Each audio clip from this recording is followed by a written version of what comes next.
Your mind is an amazing machine, doing far more than you can imagine. It's your biggest ally, but it can be your biggest enemy, especially when it comes to your finances. I'm Dr. Daniel Crosby, and we are going inside your mind to put you on your best behavior. Gentle viewer, we may not be formally acquainted, but I think that I know a bit about you.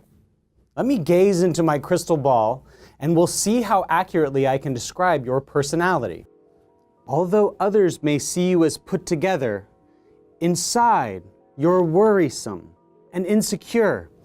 You want to be admired by others, and you think about this when making decisions.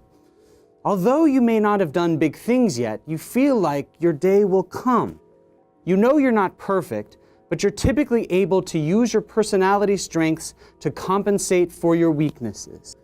So, how did I do on a scale of 1 to 5?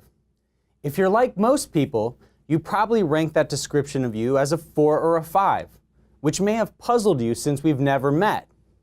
Well, my description isn't really a result of my crystal ball. It illustrates what is called the Barnum effect. Barnum famously posited that there's a sucker born every minute and used his knowledge of how to sucker people to get them to part with their money. Barnum's understanding of suckers, though born under the big top, undoubtedly surpasses that of many formally trained academicians. P.T. Barnum understood what psychologists call confirmation bias, or the human tendency to look for information that reinforces ideas that we already hold. When we receive feedback about ourselves, there are two simultaneous dynamics that make up the broader phenomenon of confirmation bias. The first of these is self-verification, which is the tendency to reinforce existing beliefs. The second is self-enhancement, whereby we attend to information that makes us feel good about ourselves. Confirmation bias becomes problematic when it leads us to maintain the status quo in the face of disconfirmatory information or overlook realistic negative feedback about ourselves.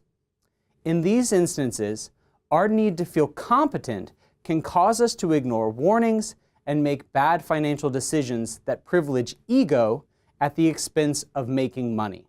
It is for these very reasons that Daniel Kahneman engages in what he calls adversarial collaboration. Basically, doing work with people that disagree with him.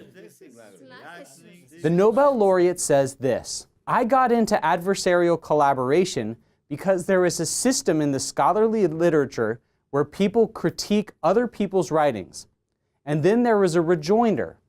That's the routine in scientific publications.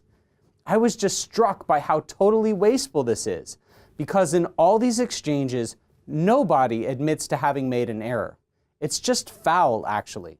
Asset managers, whose sole job is to make good decisions, would be well served by such an exercise in humility. When running money, keep your friends far from you and your enemies close.